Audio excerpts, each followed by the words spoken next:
to church, then I bet you they'll bump into you. And they'll see love. They'll see giving. They'll see kindness. And they'll want to know why you're different. And you see, in wanting to know a little different, that's when they get to see Jesus.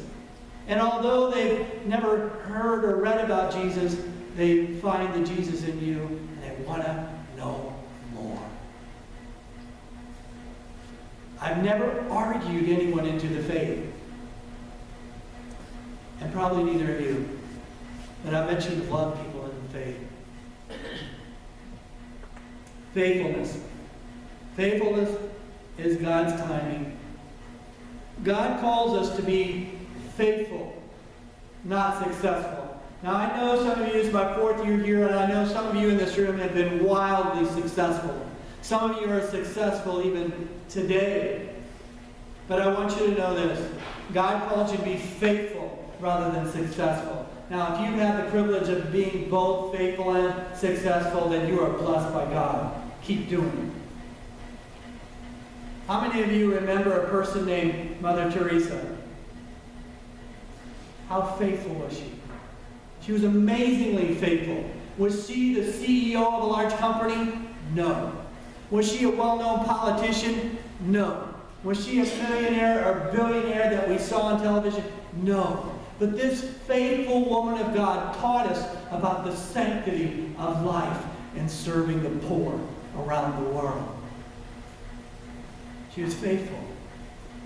God asks you to be faithful in your walk with the Lord. Gentleness. Gentleness. Now, men, what are we taught when we grow up? Be tough, be tough, be tough. That's kind of the opposite of gentleness, isn't it?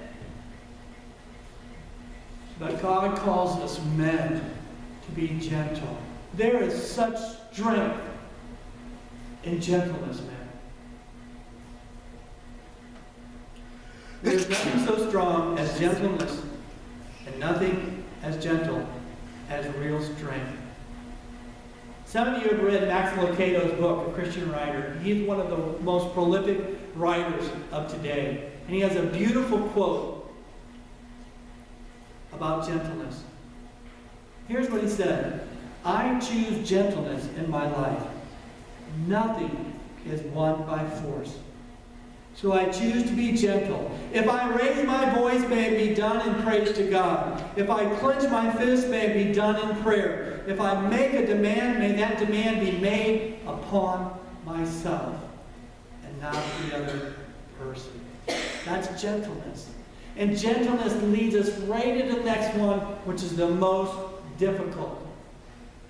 Self-control. Self-control. Here's a good definition of self-control. Self-control is knowing that you can do something, but choosing that you won't. Knowing that you can say those words of anger and just put that knife in the person's back and twist it, but you choose not to. You choose to follow the words of Christ. To love your neighbor as yourself. To forgive. I feel so sorry for those people who harbor unforgiveness. Because it steals their joy. It steals their kindness. It steals their goodness. Because they're so obsessed with their anger. And it's like drinking a poison, expecting the other person that you're angry with to get sick or die. When all the time inside you, you're hurting. You see, you and I prayed a prayer this morning called the Lord's Prayer. It comes out of Matthew 5. And in that prayer we said together, forgive us our trespasses as we forgive those who trespass against us. In other words, God forgive me as I forgive my brother and sister. You may not know this, but the next verse after that is the most dangerous verse in the Bible for Christians. Because here's what it says. If you are unwilling to forgive your brother, then I am unwilling to forgive you. In other words, quit having hate and revenge in your heart. Period. Be a person of love. grace, forgiveness.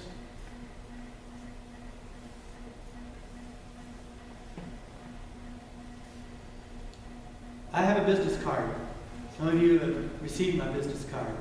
On the front side of the business card, it has my name, address, phone number, email. But if you switch to the back side, it has this beautiful prayer called a serenity prayer that says, God grant me the serenity to accept the things I cannot change. Men, that's tough for us because we're Mr. Fix-It.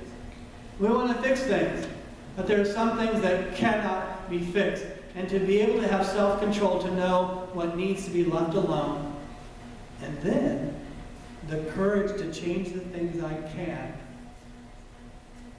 and the wisdom to know the difference. How many of you know that prayer? It's beautiful. And it's something that we can live within ourselves. God grant me the serenity to accept the things that I cannot change, the courage to change the things I can, and the wisdom to know the difference. None of these fruits of the Spirit that I'm going to be preaching about over the next 10 weeks come naturally to us. We are not born with these. We pick them one by one and said, I'm going to work on love, my neighbor. I'm going to work on kindness. I'm going to work on patience. You can see that I really need to work on patience. Amen? Amen? I do. I'm just telling you.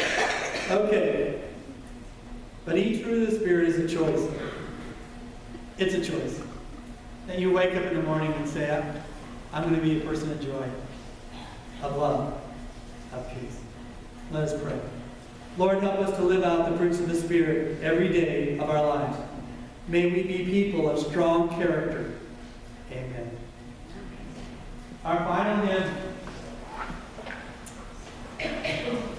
is verse 1, 2, and 6 of page 549, where charity and love prevail. Let us stand together and sing this hymn of the faith, where charity and love prevail, verses 1, 2, and 6, page 8. After the service, we have refreshments in the parlor. Please consider taking one of those cards for helping our youth go to a mission trip in the spring. The scholarship cards, the poster on here. If you'd like to do that, that would be helpful as well. Let us bow our heads and hearts for our choral benediction.